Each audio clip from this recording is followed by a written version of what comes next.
À la fin de l'après-midi du 29 septembre 1759, le ciel noircit tout à coup dans la région de l'archipel Juan Fernandez, à 600 km environ au large des côtes du Chili. L'équipage de la Virginie se rassembla sur le pont pour voir les petites flammes qui s'allumaient à l'extrémité des mâts et des vergues du navire. C'étaient des feux Saint-Elme, un phénomène dû à l'électricité atmosphérique et qui annonce un violent orage. Heureusement, la Virginie, sur laquelle voyageait Robinson, n'avait rien à craindre, même de la plus forte tempête. C'était une galiote hollandaise, un bateau plutôt rond, avec une mâture assez basse, donc lourd et peu rapide, mais d'une stabilité extraordinaire par mauvais temps.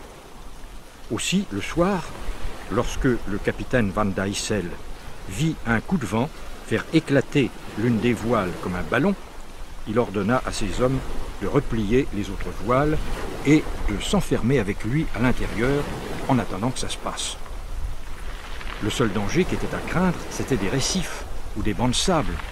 Mais la carte n'indiquait rien de ce genre et il semblait que la Virginie pouvait fuir sous la tempête pendant des centaines de kilomètres sans rien rencontrer. Aussi, le capitaine et Robinson jouaient-ils aux cartes tranquillement pendant qu'au dehors, l'ouragan se déchaînait. On était au milieu du XVIIIe siècle, alors que beaucoup d'Européens, principalement des Anglais, allaient s'installer en Amérique pour faire fortune. Robinson avait laissé à York sa femme et ses 2 enfants pour explorer l'Amérique du Sud et voir s'il ne pourrait pas organiser des échanges commerciaux fructueux entre sa patrie et le Chili. Quelques semaines plus tôt, la Virginie avait contourné le continent américain en passant bravement le terrible Cap Horn. Maintenant, elle remontait vers Valparaiso, où Robinson voulait débarquer.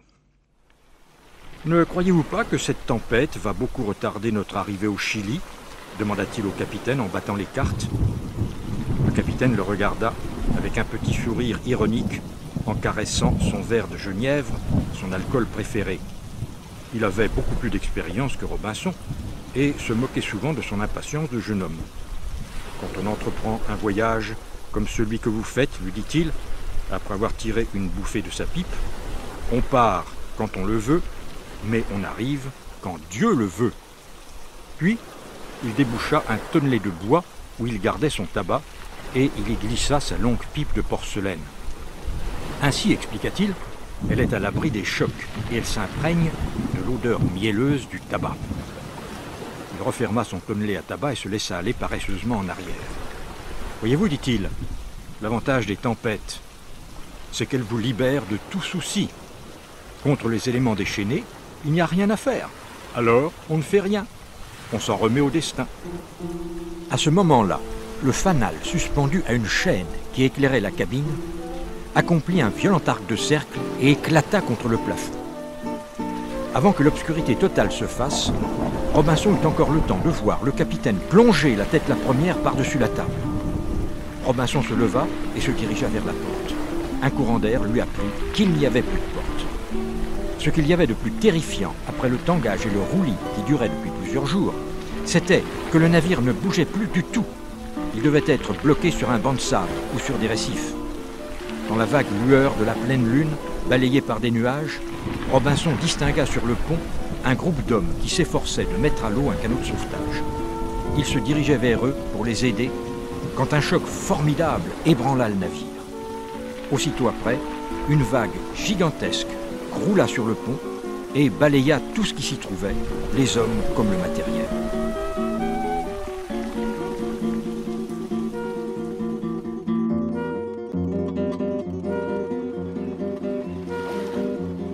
Lorsque Robinson reprit connaissance, il était couché la figure dans le sable.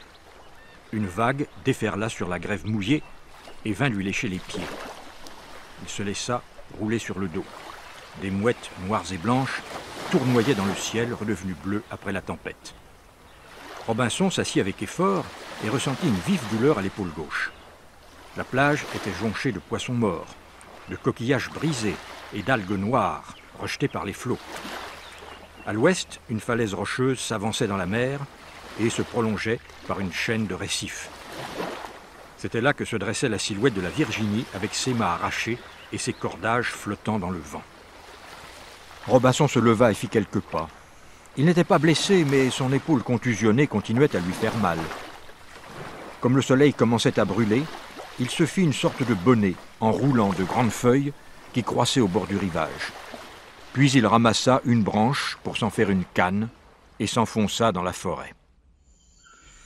Après plusieurs heures de marche laborieuse, il arriva au pied d'un massif de rochers entassés en désordre. Il découvrit l'entrée d'une grotte ombragée par un cèdre géant. Mais il n'y fit que quelques pas, parce qu'elle était trop profonde pour pouvoir être explorée ce jour-là. Il préféra escalader les rochers afin d'embrasser une vaste étendue du regard. C'est ainsi, debout sur le sommet du plus haut rocher, qu'il constata que la mer cernait de tous côtés la terre où il se trouvait et qu'aucune trace d'habitation n'était visible. Il était donc sur une île déserte. Robinson était accablé de tristesse et de fatigue. En errant au pied du grand rocher, il découvrit une espèce d'ananas sauvage qu'il découpa avec son couteau de poche et qu'il mangea, puis il se glissa sous une pierre et s'endormit.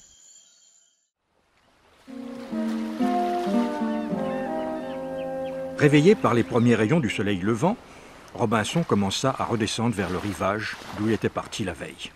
Il sautait de rocher en rocher et de tronc en tronc, de talus en talus et de souche en souche, et il y trouvait un certain plaisir parce qu'il se sentait frais et dispos après une bonne nuit de sommeil. En somme, sa situation était loin d'être désespérée. Certes, cette île était apparemment déserte, mais cela ne valait-il pas mieux que si elle avait été peuplée de cannibales ? En outre, elle paraissait assez accueillante, avec sa belle plage au nord, des prairies très humides et sans doute marécageuses à l'est, sa grande forêt à l'ouest, et en son centre, ce massif rocheux que perçait une grotte mystérieuse et qui offrait un point de vue magnifique sur tout l'horizon. Il décida d'entretenir toujours un feu pour économiser son briquet à silex et pour attirer l'attention de l'équipage d'un navire qui croiserait éventuellement au large de l'île. Il est vrai que rien ne pouvait mieux alerter des matelots de passage que l'épave de la Virginie, toujours plantée sur son récif, d'autant plus qu'elle pouvait donner l'espoir d'un riche butin à ceux qui s'en empareraient. Ses armes, ses outils, ses provisions que contenait la cale du navire, Robinson pensait bien qu'il faudrait qu'il se décide à les sauver avant qu'une nouvelle tempête ne les emporte. Mais il espérait toujours n'en avoir pas besoin parce que, pensait-il, un navire ne tarderait pas à venir le chercher. Aussi consacrait-il tous ses efforts à installer des signaux sur la plage et sur la falaise. À côté du feu, toujours allumé sur la grève, il entassa des fagots de branchage et une quantité de varech, grâce auxquels il provoquerait des torrents de fumée si une voile pointait à l'horizon. Ensuite, il eut l'idée d'un mât planté dans le sable, au sommet duquel était posée une perche. L'un des bouts de cette perche touchait le sol. En cas d'alerte, Robinson y fixerait un fagot enflammé et il le ferait monter haut dans le ciel en tirant avec une liane sur l'autre bout de la perche. Plus tard, il trouva mieux encore. Sur la falaise se dressait un grand arbre mort, un eucalyptus, dont le tronc était creux.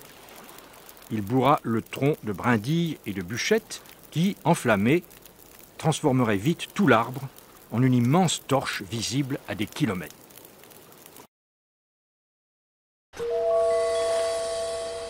Mais à la fin, Robinson n'en pouvait plus d'attendre en surveillant l'horizon vide.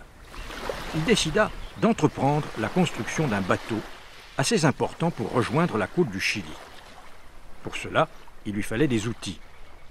Il se résigna donc, malgré sa répugnance, à visiter l'épave de la Virginie pour en rapporter tout ce qui lui serait utile. Il réunit avec des lianes une douzaine de rondins en une sorte de radeau, instable certes, mais cependant utilisable, à condition qu'il n'y ait pas de vagues. Une forte perche lui servit à faire avancer le radeau, car l'eau était peu profonde, par marée basse, jusqu'aux premiers rochers sur lesquels il put ensuite prendre appui. Il fit ainsi par 2 fois le tour de l'épave. Ce qu'on pouvait voir de la coque était intact, et elle devait être plantée sur un récif caché sous l'eau. Si l'équipage était resté à l'abri de l'entrepont, au lieu de s'exposer sur le pont balayé par les lames, tout le monde aurait eu peut-être la vie sauve. Le pont était encombré par un tel enchevêtrement de mâts rompus, de vergues et de câbles emmêlés qu'il était difficile de se frayer un passage. Le même désordre régnait dans les soutes, mais l'eau n'y avait pas pénétré et Robinson trouva dans des coffres des provisions de biscuits et de viande séchée dont il mangea ce qu'il put en l'absence de boisson. Certes, il y avait aussi des bonbonnes de vin et d'alcool, mais Robinson était abstinent. Il n'avait jamais goûté à une boisson alcoolisée et il entendait bien se tenir à cette résolution. La grande surprise de la journée fut la découverte, dans la partie arrière de la cale, de 40 tonneaux de poudre noire, une marchandise dont le capitaine ne lui avait pas soufflé mot, de peur sans doute de l'inquiéter. Il fallut à Robinson plusieurs jours pour transporter sur son radeau et mener jusqu'à terre tout cet explosif, car il était interrompu la moitié du temps par la marée haute qui l'empêchait de manœuvrer à la perche. Il en profitait alors pour mettre les tonneaux à l'abri du soleil et de la pluie, sous une couverture de palmes immobilisée par des pierres. Il rapporta également de l'épave 2 caisses de biscuits, une longue vue, 2 mousquets à silex, un pistolet à double canon, 2 haches, une bêche, une pioche, un marteau, un ballot d'étoupe et une vaste pièce d'étamine rouge, étoffe de peu de prix, destinée à d'éventuels échanges avec des indigènes. Il retrouva, dans la cabine du capitaine, le fameux tonnelet à tabac, bien fermé, et à l'intérieur, la grande pipe de porcelaine intacte malgré sa fragilité. Il chargea aussi sur son radeau une grande quantité de planches arrachées au pont et aux cloisons du navire. Enfin, il trouva dans la cabine du second une Bible en bon état qu'il emporta enveloppée dans un lambeau de voile pour la protéger. Dès le lendemain, il entreprit la construction d'une embarcation qu'il baptisa par anticipation l'Évasion.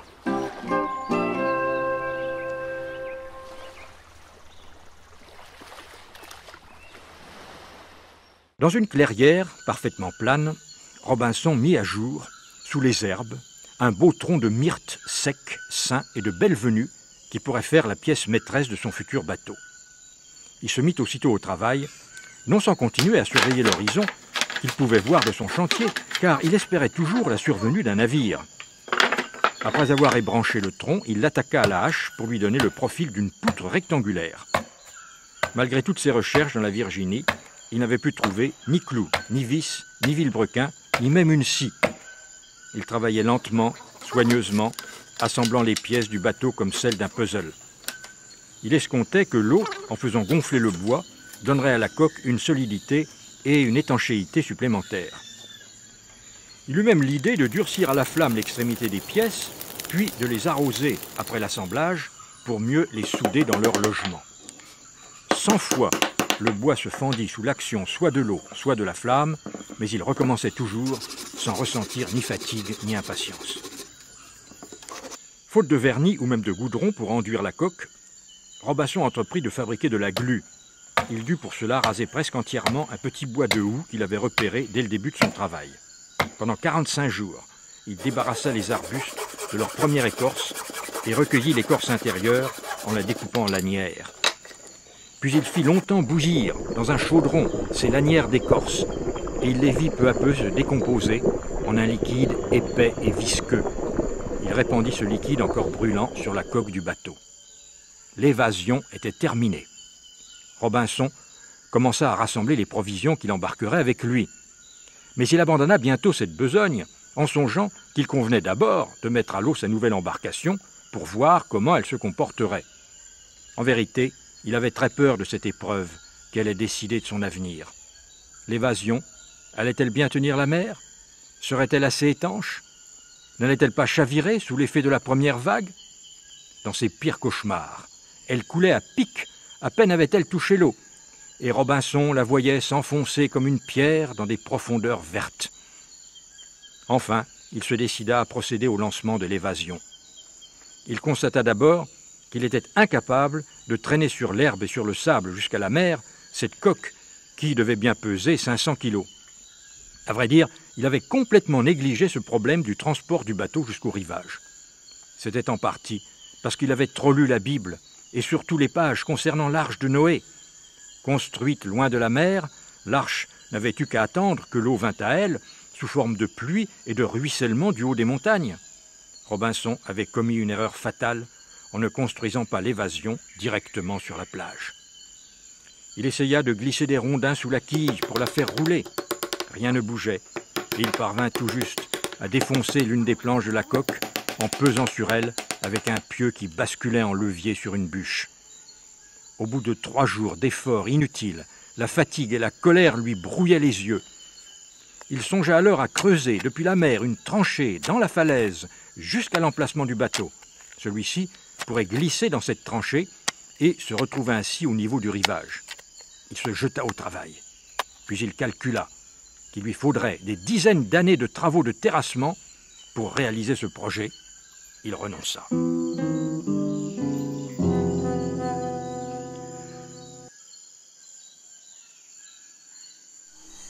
Pendant les heures les plus chaudes de l'été, les sangliers et leurs cousins d'Amérique du Sud, les pécaris, ont l'habitude de s'enfouir le corps dans certains marécages de la forêt.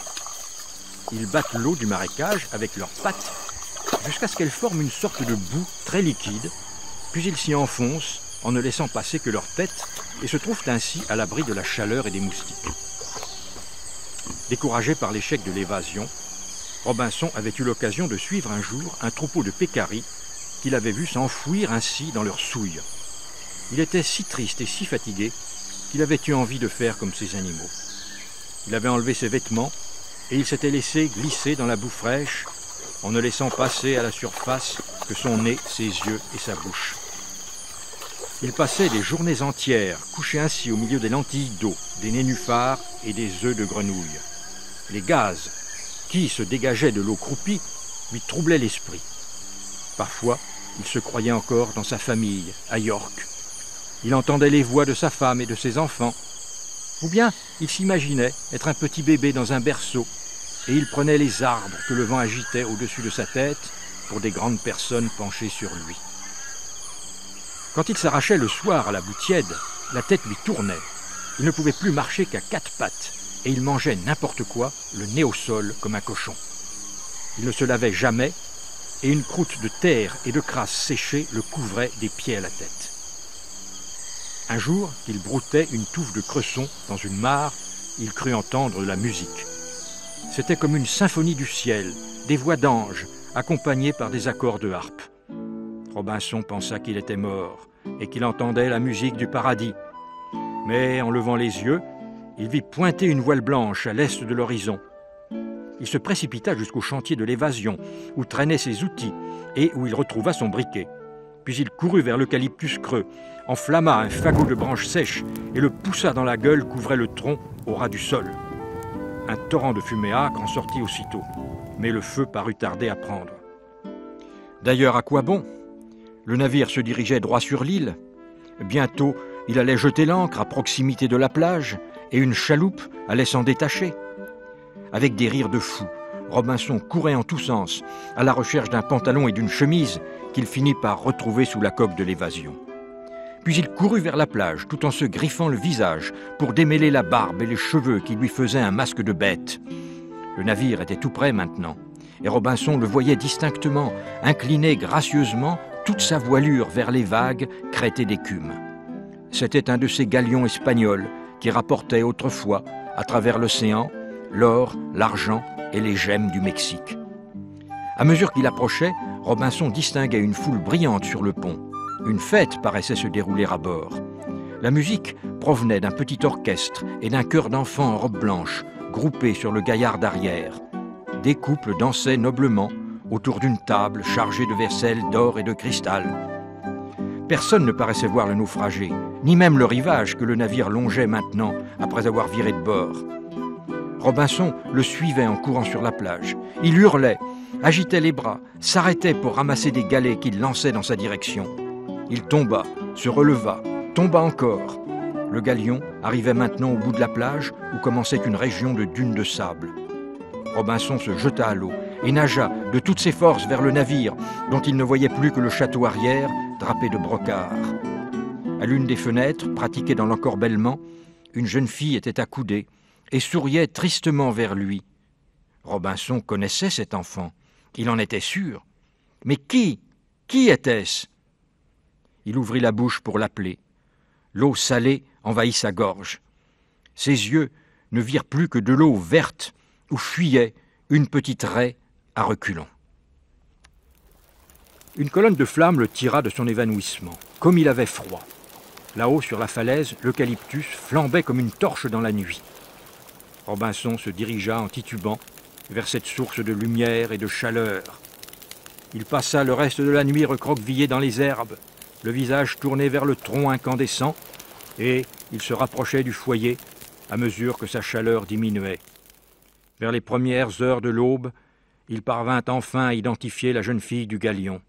C'était sa propre sœur, Lucie, morte plusieurs années avant son départ.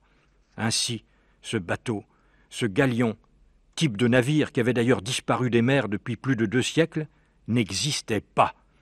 C'était une hallucination, un produit de son cerveau malade. Robinson comprit enfin que les bains dans la souille et toute cette vie paresseuse qu'il menait étaient en train de le rendre fou. Le galion imaginaire était un sérieux avertissement. Il fallait se ressaisir, travailler, prendre son propre destin en main. Il tourna le dos à la mer qui lui avait fait tant de mal en le fascinant depuis son arrivée sur l'île, et il se dirigea vers la forêt et le massif rocheux.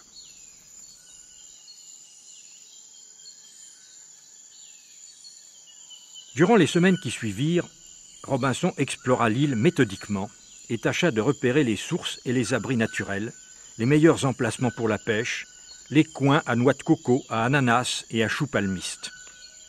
Il établit son dépôt général dans la grotte qui s'ouvrait dans le massif rocheux du centre de l'île.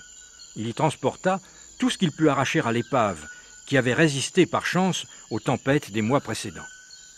Après avoir entreposé les 40 tonneaux de poudre noire au plus profond de la grotte, il y rangea 3 coffres de vêtements, 5 sacs de céréales, 2 corbeilles de vaisselle et d'argenterie, plusieurs caisses d'objets hétéroclites, chandeliers, éperons, bijoux, loupes, lunettes, canifs, cartes marines, miroirs, dés à jouer, une malle de matériel de navigation, câbles, poulies, fanaux, lignes, flotteurs, etc. Enfin, un coffret de pièces d'or et de monnaies d'argent et de cuivre. Les livres qu'il trouva dans les cabines de l'épave avaient été tellement lavés par l'eau de mer et la pluie que le texte imprimé en était effacé, mais Robinson pensa qu'en faisant sécher ces pages blanches au soleil, il pourrait les utiliser pour écrire son journal. Sur la première page du livre, il dressa la carte géographique de l'île et il inscrivit au-dessous le nom qu'il venait de lui donner. Speranza, ce qui veut dire l'espérance, car il était décidé à ne plus jamais se laisser aller au désespoir. Parmi les animaux de l'île, les plus utiles seraient à coup sûr les chèvres et les chevreaux qui s'y trouvaient en grand nombre, pourvu qu'ils parviennent à les domestiquer. L'examen des sacs de riz, de blé, d'orge et de maïs qu'il avait sauvés de l'épave de la Virginie lui réserva une lourde déception. Les souris et les charançons en avaient dévoré une partie dont il ne restait plus que de la balle mélangée à des crottes. Une autre partie était gâtée par l'eau de pluie et de mer. Il fallut trier chaque céréale grain par grain, un travail de patience long et fatigant. Mais Robinson put ensemencer quelques acres de prairies qu'il avait auparavant brûlées et ensuite labourées avec une plaque de métal provenant de la Virginie et dans laquelle il avait pu percer un trou assez large pour y introduire un manche. Ainsi, Robinson, en créant un troupeau domestique et un champ cultivé, avait commencé à civiliser son île. Mais ce n'était encore qu'une œuvre fragile et limitée, et il avait souvent la révélation que l'île restait une terre sauvage et hostile. C'est ainsi qu'un matin, il surprit un vampire, accroupi sur un chevreau qu'il était en train de vider de son sang. Les vampires sont des chauves-souris géantes, pouvant atteindre jusqu'à 75 cm d'envergure, qui s'abattent doucement, la nuit, sur le dos des bêtes endormies et sucent leur sang. Une autre fois, alors qu'il cueillait des coquillages sur des rochers à moitié recouverts d'eau, Robinson reçut un jet d'eau en pleine figure. Un peu étourdi par le choc, il fit quelques pas, mais fut arrêté par un second jet qui l'atteignit encore au visage. Il finit par découvrir, dans un trou de rocher, une petite pieuvre grise qui avait l'étonnante faculté d'envoyer par sa bouche des projections d'eau avec une extraordinaire précision. Un jour, qu'il avait cassé sa bêche et laissé échapper sa meilleure chèvre laitière, Robinson céda au découragement. Il reprit le chemin de la Souille, Là, il ôta ses vêtements et se laissa glisser dans la boue tiède. Aussitôt, les vapeurs empoisonnées de l'eau croupie où tournoyaient des nuages de moustiques l'enveloppèrent et lui firent perdre la notion du temps. Il oublia l'île avec ses vautours, ses vampires et ses pieuvres. Il se croyait redevenu un tout petit enfant chez son père qui était drapier à York. Il croyait entendre les voix de ses parents et de ses frères et sœurs. Il comprit ainsi que le danger de la paresse, du découragement et du désespoir le menaçait toujours et qu'il devait travailler sans relâche pour y échapper. Le maïs dépérit complètement et les pièces de terre où Robinson l'avait semé furent à nouveau envahies par les chardons et les orties.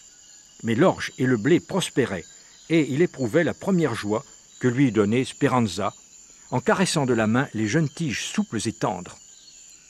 Lorsque fut venu le temps de la moisson, il chercha ce qui pourrait bien lui tenir lieu de faucille ou de faux, et ne trouva finalement qu'un vieux sabre d'abordage qui décorait la cabine du commandant et qu'il avait rapporté avec les autres épaves.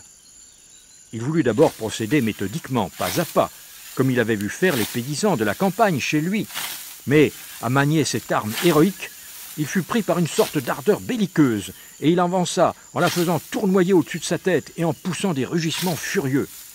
Peu d'épis furent gâtés par ce traitement, mais la paille, hachée, dispersée, piétinée, était inutilisable. Ayant égrené ses épis, en les battant au fléau dans une voile pliée en deux, il vanna son grain en le faisant couler d'une corbeille dans une autre, en plein air, un jour de vent vif qui faisait voltiger au loin la balle et le menu des chais. À la fin, il constata avec fierté que sa récolte se montait à 30 gallons de blé et à 20 gallons d'orge.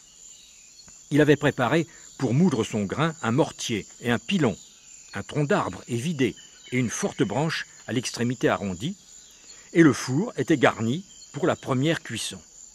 C'est alors qu'il prit soudain la décision de ne pas faire encore de pain et de consacrer toute sa récolte au prochain ensemencement de ses terres.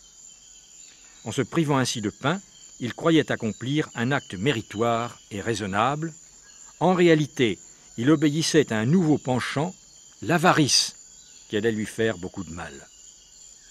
C'est peu après cette première récolte que Robinson eut la très grande joie de retrouver Taine, le chien de la Virginie. L'animal jaillit d'un buisson en gémissant et en tordant l'échine, faisant ainsi une vraie fête à ce maître d'autrefois. Robinson ne sut jamais comment le chien avait passé tout ce temps dans l'île, ni pourquoi il n'était pas venu plus tôt à lui. La présence de ce compagnon le décida à mettre à exécution un projet qu'il avait depuis longtemps, se construire une vraie maison et ne plus continuer à dormir dans un coin de la grotte ou au pied d'un arbre. Il situa donc sa maison près du Grand Cèdre, au centre de l'île. Des pots de bique et des nattes de jonc, quelques meubles en osier, la vaisselle et les fanaux sauvés de la Virginie, la longue vue, le sabre et l'un des fusils suspendus au mur créèrent une atmosphère confortable et intime que Robinson n'avait plus connue depuis longtemps. Il prit même l'habitude, ayant déballé les vêtements contenus dans l'un des coffres de la Virginie, et certains étaient fort beaux, de s'habiller chaque soir pour dîner avec habits, haute chausse, chapeau, bas et souliers. Il remarqua plus tard que le soleil n'était visible de l'intérieur de la villa qu'à certaines heures du jour, et qu'il serait plus pratique, pour savoir l'heure, de fabriquer une sorte d'horloge qui fonctionnerait jour et nuit à l'intérieur de la maison. Après quelques tâtonnements, il confectionna une sorte de clepsydre, c'est-à-dire une horloge à eau, comme on en avait autrefois. C'était simplement une bonbonne de verre transparent dont il avait percé le fond d'un tout petit trou par où l'eau fuyait goutte à goutte dans un bac de cuivre posé sur le sol. La bonbonne mettait 24 heures à se vider dans le bac, et Robinson avait strié ses flancs de 24 cercles parallèles, marqués chacun d'un chiffre. Ainsi, le niveau du liquide donnait l'heure à tout moment. Il lui fallait aussi un calendrier qui lui donnât le jour de la semaine, le mois de l'année et le nombre d'années passées. Il ne savait absolument pas depuis combien de temps il se trouvait dans l'île. 1 an, 2 ans, plus peut-être. Il décida de repartir à zéro. Il dressa devant sa maison un mât calendrier. C'était un tronc écorcé sur lequel il faisait chaque jour une petite encoche, chaque mois une encoche plus profonde, et le 12e mois, il marquerait d'un grand 1 la première année de son calendrier local.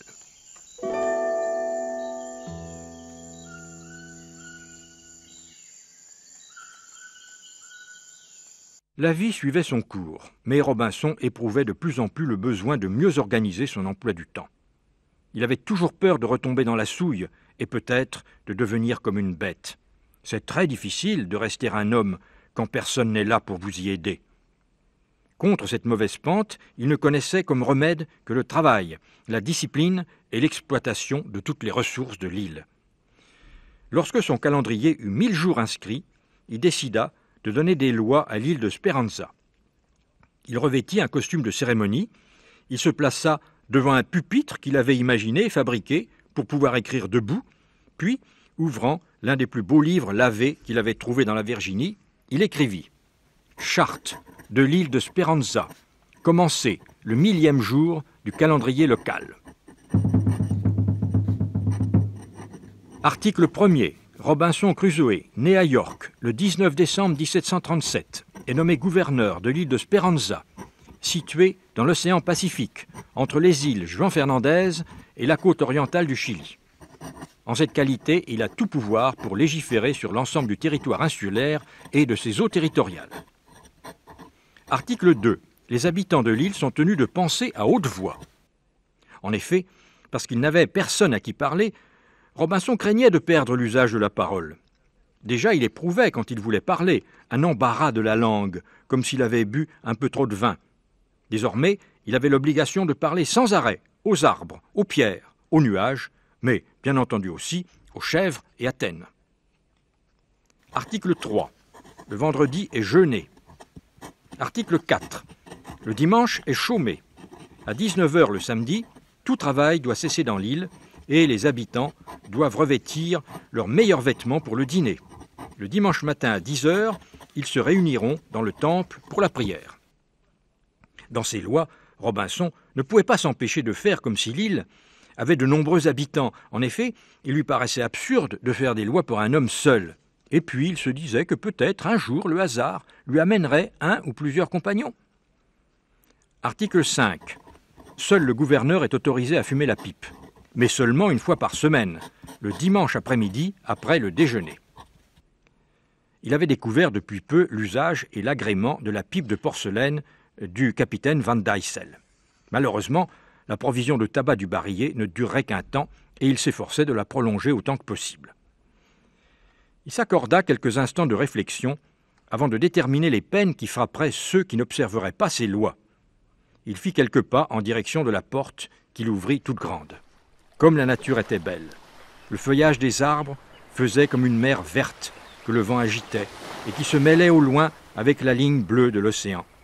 Plus loin encore, il n'y avait que le ciel absolument bleu et sans nuages. Mais non, pas absolument bleu. Robinson sursauta en voyant du côté de la grande plage s'élever un nuage de fumée blanche. Pourtant, il était bien sûr de n'avoir laissé aucun feu allumé de ce côté-là. Aurait-il des visiteurs ? Il alla décrocher du mur un fusil, une poire à poudre, une bourse de balles et la longue-vue. Puis il siffla Taine et s'enfonça dans l'épaisseur du taillis en évitant la voie directe qui menait de la grotte au rivage. 3 longues pirogues à flotteurs et balanciers étaient tirées sur le sable sec. Une quarantaine d'hommes faisaient cercle debout autour d'un feu d'où montait un torrent de fumée lourde, épaisse et blanche. Robinson reconnut à la longue vue des Araucans, du type Costinos, redoutables Indiens de la côte du Chili. Ce peuple avait tenu en échec les envahisseurs Incas. Puis il avait infligé de sanglantes défaites aux conquistadors espagnols. Petits, trapus, ils étaient vêtus d'un grossier tablier de cuir. Leur visage large, aux yeux extraordinairement écartés, était rendu plus bizarre encore par l'habitude qu'ils avaient de s'épiler complètement les sourcils. Ils avaient tous une chevelure noire, très longue, qu'ils secouaient fièrement à toute occasion. Robinson les connaissait par les fréquents voyages qu'il avait faits à Temuco, leur capitale. Il savait que si un nouveau conflit avec les Espagnols avait éclaté, aucun homme blanc ne trouverait grâce à leurs yeux. Avait-il effectué sur leur pirogue l'énorme traversée des côtes du Chili à Speranza ? Ce n'était pas impossible, à en juger par leur réputation de marins émérites. Mais il était plus probable qu'ils avaient colonisé l'une ou l'autre des îles Juan Fernandez.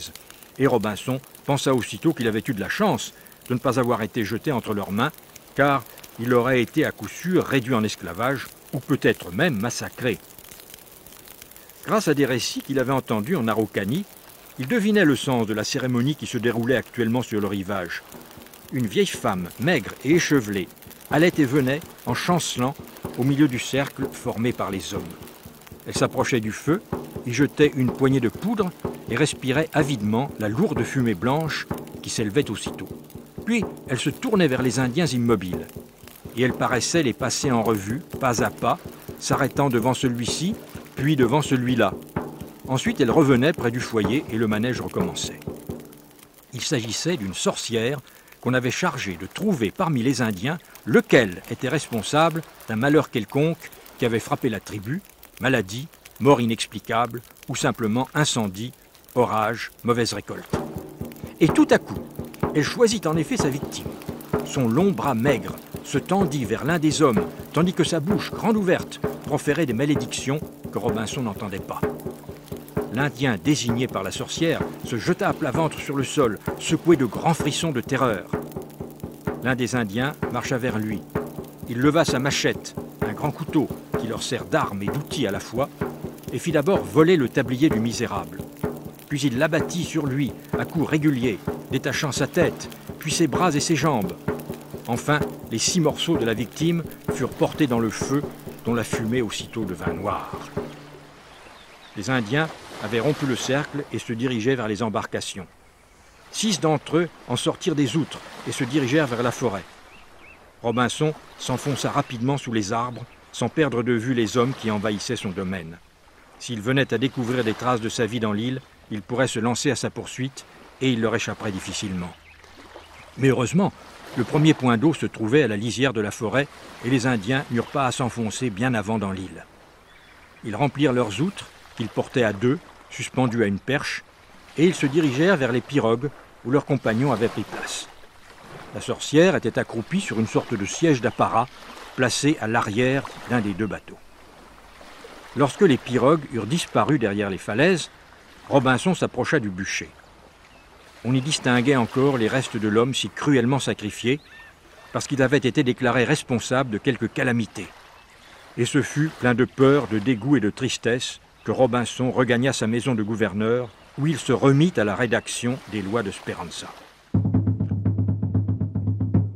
Article 6. L'île de Speranza est déclarée place fortifiée. Elle est placée sous le commandement du gouverneur, qui prend le grade de général. Le couvre-feu est obligatoire 1 heure après le coucher du soleil. Durant les mois qui suivirent, Robinson éleva autour de sa maison et de l'entrée de la grotte une enceinte à créneaux dont l'accès était lui-même défendu par un fossé de 2 mètres de large et de 3 mètres de profondeur. Les 2 fusils et le pistolet étaient posés, chargés, sur les bords des 3 créneaux du centre. En cas d'attaque, Robinson pourrait faire croire aux assaillants qu'il n'était pas le seul défenseur de la forteresse. Le sabre d'abordage et la hache étaient également à portée de la main, mais il était peu probable qu'un corps à corps se produisît, car il sema de pièges l'approche du fossé. Ce fut d'abord une série d'entonnoirs disposés en quinconces, au fond desquels était planté un pieu aiguisé au feu et que recouvraient des touffes d'herbe posées sur une mince claie de jonc. Ensuite, il enfouit dans le sol, à l'orée de la forêt, là où logiquement d'éventuels assaillants se rassembleraient avant d'attaquer, 2 tonneaux de poudre qu'un cordon d'étoupe permettait de faire exploser à distance. Enfin, il fit en sorte que la passerelle, qui permettait de franchir le fossé, fut mobile et qu'on put la manœuvrer de l'intérieur de la forteresse. Chaque soir, avant de sonner le couvre-feu, avec sa trompe, il faisait une ronde accompagnée de Taine, qui paraissait avoir compris le danger qui menaçait Speranza et ses habitants. Puis, on procédait à la fermeture de la forteresse. Des blocs de pierre étaient roulés à des emplacements calculés afin que d'éventuels assaillants fussent obligés de se diriger vers les entonnoirs. La passerelle pont-levis était retirée, on barricadait toutes les issues et le couvre-feu était sonné. Alors Robinson préparait le dîner, mettait le couvert dans sa belle maison et se retirait dans la grotte. Il en ressortait quelques minutes plus tard, lavé, parfumé, peigné, la barbe taillée, vêtu de son habit de général. Enfin, à la lueur d'un candélabre hérissé de baguettes enduites de résine, il dînait lentement sous le regard passionné et attentif de Taine.